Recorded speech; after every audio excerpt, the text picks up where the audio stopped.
नमस्कार, the deep dive में आपका स्वागत है। आज हम एक ऐसे आइडिया पे एक ऐसे विचार पर बात करने वाले हैं जो सुनने में थोड़ा फिल्मी लग सकता है, लेकिन जिसके पीछे हार्डकोर न्यूरोसाइंस है। और वो आइडिया ये है कि हमारे विचार वो सिर्फ हमारे मन में आने जाने वाली हवा नहीं है, वो असल में हमारी रियलिटी, हमारी वो हकीकत को बना रहे हैं। हमारे पास जो सोर्सेज हैं वो माइंड मास्टरी पर एक तरह की गाइड है, और हमारा मिशन है इसमें से सबसे ज़रूरी और प्रैक्टिकल बातें निकालना। और ये चर्चा एक बहुत ही, मैं कहूँगी, चौंकाने वाले दावे से शुरू होती है। सोर्स कहता है कि इस पल हमारे दिमाग में जो चल रहा है, हमारे विचार, वो हमारी एजुकेशन, हमारे बैंक बैलेंस या हमारी अभी की जो हालत है उससे कहीं ज्यादा पावरफुल है। चलिए इस बात की परतें खोलते हैं। बिल्कुल। और ये समझना बहुत ज़रूरी है कि ये सिर्फ थिंक पॉजिटिव वाली बात नहीं है, ये कोई पॉप साइकोलॉजी नहीं है, मतलब ये बायोलॉजी है। हर एक विचार जो हमारे दिमाग में आता है वो हमारे ब्रेन में कुछ फिजिकल तारों को, जिन्हें न्यूरल पाथवेज कहते हैं, या तो मजबूत कर रहा है या कमज़ोर। हम लिटरली वो बन रहे हैं जो हम ज़्यादातर सोचते हैं, चाहे हमें इस बात का एहसास हो या ना हो। तो फिर सबसे पहले और सबसे गहरे सवाल पर आते हैं। ये जो विचार हमारे दिमाग में दिन भर चलते रहते हैं, क्या वो वाकई हमारे हैं? सोर्स में कमाल की कंप्यूटर एनालॉजी दी गई है। जैसे हम कोई नया लैपटॉप खरीदते हैं तो उसमें पहले से ही सॉफ्टवेयर इंस्टॉल्ड आते हैं ना, वैसे ही हमारा दिमाग है। एग्जैक्टली। इसे कहते हैं इनहेरिटेड प्रोग्रामिंग, विरासत में मिली प्रोग्रामिंग। जब हम बच्चे होते हैं, खासकर 7 साल की उम्र तक, हमारा दिमाग एक थीटा ब्रेनवेव स्टेट में होता है, जो कि लगभग हिप्नोसिस जैसी स्टेट है। हिप्नोसिस जैसी मतलब हम एक तरह से ट्रांस में होते हैं? हाँ बिल्कुल, हम एक स्पंज की तरह होते हैं जो अपने आसपास से सब कुछ सोख रहा होता है। मतलब सिर्फ शब्द नहीं? नहीं नहीं, उससे कहीं ज्यादा। हमने अपने बड़ों से सिर्फ भाषा नहीं सीखी, हमने उनकी मान्यताएं, उनके डर, पैसे को लेकर उनकी सोच, रिश्तों को लेकर उनके पैटर्न, सब कुछ अनकॉन्शियसली डाउनलोड कर लिया है।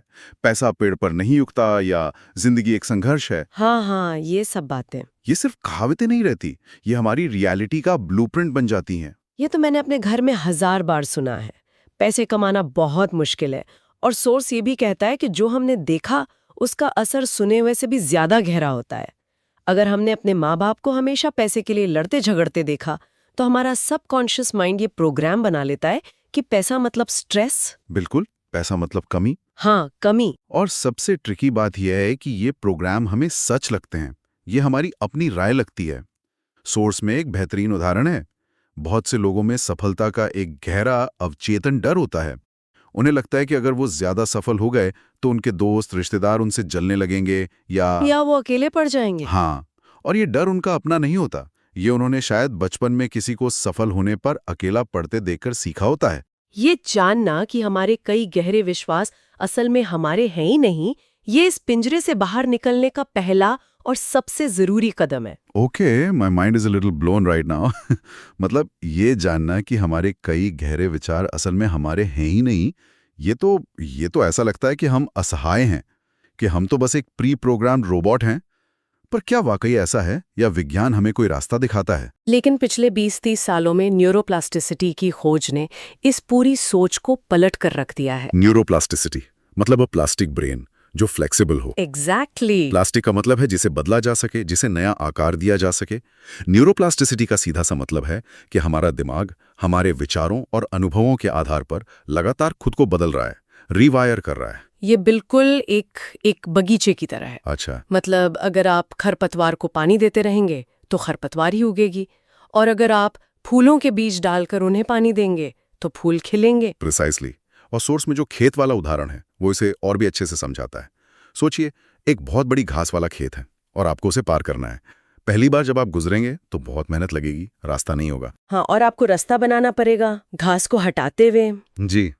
लेकिन अगर आप रोज रोज उसी रास्ते से जाएं तो कुछ ही हफ्तों में वहां एक पक्का साफ रास्ता बन जाता है। हाँ। हमारे विचार भी दिमाग में ऐसे ही न्यूरल रास्ते बनाते हैं। जिस विचार के रास्ते पर हम बार बार चलते हैं वो एक सुपर हाईवे बन जाता है, और दिमाग के लिए उस पर चलना बहुत आसान हो जाता है। चिंता करना वो एक ऐसा ही सुपर हाईवे बहुत से लोगों के लिए। तो अगर हमें नए रास्ते बनाने हैं तो सोर्स हमें क्या बताता है? इसे तेज करने का कोई तरीका है? हाँ, सोर्स 3 फंडामेंटल प्रिंसिपल्स बताता है जो इस रीवायरिंग प्रोसेस को टर्बोचार्ज कर देते हैं। पहला है पुनरावृत्ति, रेपिटेशन। आप जिस चीज का सबसे ज्यादा अभ्यास करते हैं आपका मस्तिष्क उसी में बेहतर हो जाता है। ये एक मसल की तरह है। अगर आप शिकायत करने का अभ्यास करते हैं तो आप शिकायत करने में वर्ल्ड चैंपियन बन जाएंगे। अगर आप ग्रैटिट्यूड या कृतज्ञता का अभ्यास करते हैं तो आपका दिमाग अपने आप अच्छी चीजें ढूंढने में एक्सपर्ट हो जाएगा। ठीक है, रेपिटेशन तो समझ आता है, प्रैक्टिस मेक्स परफेक्ट। दूसरा क्या है? दूसरा है भावनात्मक तीव्रता, इमोशनल इंटेंसिटी। जब आप किसी नए विचार को एक स्ट्रॉन्ग इमोशन, खासकर एक पॉजिटिव इमोशन जैसे खुशी, उत्साह या प्यार के साथ जोड़ते हैं तो वो नया न्यूरल पाथवे बहुत तेजी से और मजबूती से बनता है। इमोशन एक तरह का न्यूरोकेमिकल ग्लू है। न्यूरोकेमिकल ग्लू मतलब भावनाएं उस नए विचार को दिमाग में चिपका देती हैं। बिल्कुल। जब हम कोई स्ट्रॉन्ग इमोशन महसूस करते हैं तो ब्रेन में कुछ केमिकल्स रिलीज होते हैं जो उस मेमोरी को इम्पोर्टेंट फॉर सर्वाइवल का टैग दे देते हैं। इसीलिए हमें अपनी जिंदगी के सबसे खुशी वाले या सबसे दुख वाले पल सालों बाद भी याद रहते हैं। तो जब आप किसी नए बिलीफ को इमोशन के साथ प्रैक्टिस करते हैं तो आप अपने ब्रेन को सिग्नल दे रहे हैं कि hey, this is really important, save it. वाह, दैट्स पावरफुल। और तीसरा सिद्धांत? तीसरा है केंद्रित ध्यान, फोकस्ड अटेंशन। ब्रेन सबसे तेजी से तब सीखता है जब आपका ध्यान 100% एक ही जगह पर हो। जब आप मल्टीटास्किंग कर रहे होते हैं या डिस्ट्रैक्ट होते हैं तो लर्निंग बहुत स्लो होती है। इसीलिए मेडिटेशन या विजुअलाइजेशन इतने पावरफुल टूल्स माने जाते हैं। तो जब आप इन तीनों को मिलाते हैं, दोहराव, भावना और पूरा ध्यान, तो आप तेजी से अपने ब्रेन को रीवायर करने के लिए एक परफेक्ट स्टॉर्म बना रहे होते हैं। ठीक है, तो साइंस तो समझ आ गया, रेपिटेशन, इमोशन और फोकस, पर इसे अपनी डेली लाइफ में इस्तेमाल कैसे करें? सोर्स पहचान आधारित सोच या आइडेंटिटी बेस्ड थिंकिंग नाम की एक टेक्निक बताता है। ये क्या है? ये एक बहुत ही सटल लेकिन गेम चेंजिंग शिफ्ट है। ज्यादातर लोग गोल बेस्ड सोचते हैं, जैसे मुझे वजन कम करना है। आइडेंटिटी बेस्ड सोच में आप गोल पर फोकस नहीं करते, आप उस इंसान पर फोकस करते हैं जो वो गोल आसानी से अचीव कर लेता है।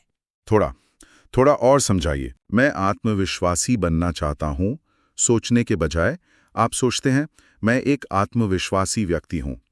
तो एक आत्मविश्वासी व्यक्ति इस सिचुएशन में क्या करेगा? वो कैसे चलेगा, कैसे बात करेगा? आप अपनी डिजायर्ड आइडेंटिटी से सोचना और एक्ट करना शुरू करते हैं, न कि उसकी तरफ।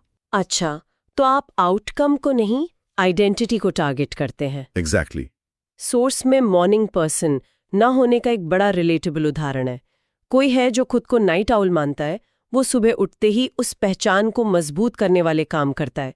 स्नूज बटन दबाएगा, सोचेगा उफ फिर सुबह हो गई, और सुस्त महसूस करेगा। करेक्ट। वो उस रास्ते पर चल रहा है जो सालों से बना हुआ है। लेकिन अगर वो फैसला करे कि मुझे एक एनर्जेटिक मॉर्निंग पर्सन की नई आइडेंटिटी बनानी है, तो उसका इंटरनल डायलॉग बदल जाएगा। वो अलार्म बजने पर सोचेगा, मैं वो इंसान हूं जो फ्रेश और एक्साइटेड होकर उठता है। पर शुरू में तो ये झूठ जैसा लगेगा ना, है ना? मन तो कहेगा कि अरे तुम कोई मॉर्निंग पर्सन नहीं हो, किसे धोखा दे रहे हो। बिल्कुल। और यही सबसे बड़ा टेस्ट है। इसे एक कॉग्निटिव डिसोनेंस कहते हैं। जब आपके पुराने बिलीफ और नए एक्शन में टकराव होता है, शुरू में यह बहुत अनकंफर्टेबल महसूस होगा, क्योंकि पुराना न्यूरल पाथवे बहुत मजबूत है और वो आपको वापस खींचने की पूरी कोशिश करेगा। लेकिन अगर आप प्रैक्टिस करते रहें, हर सुबह उस नई आइडेंटिटी के हिसाब से सोचें और एक्ट करें, तो धीरे धीरे नया न्यूरल पाथवे मजबूत होता जाएगा और पुराना वाला कमजोर। और कुछ महीनों में ये नई आइडेंटिटी आपकी नेचुरल रियलिटी बन जाएगी। आप सचमुच खुद को एक नई पहचान में सोच सकते हैं। अब ये सब सुनने में काफी मेहनत का काम लग सकता है, रोज अपने विचारों पर पहरा देना, नई आइडेंटिटी बनाना।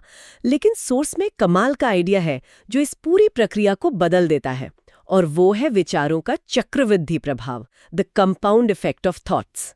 ये बिल्कुल वैसा ही है जैसे फाइनेंस में होता है ना? छोटा छोटा इन्वेस्टमेंट कब बड़ा बन जाता है पता ही नहीं चलता। ये सबसे जरूरी कॉन्सेप्ट्स में से एक है। ये चक्रवृद्धि ब्याज की तरह ही काम करता है।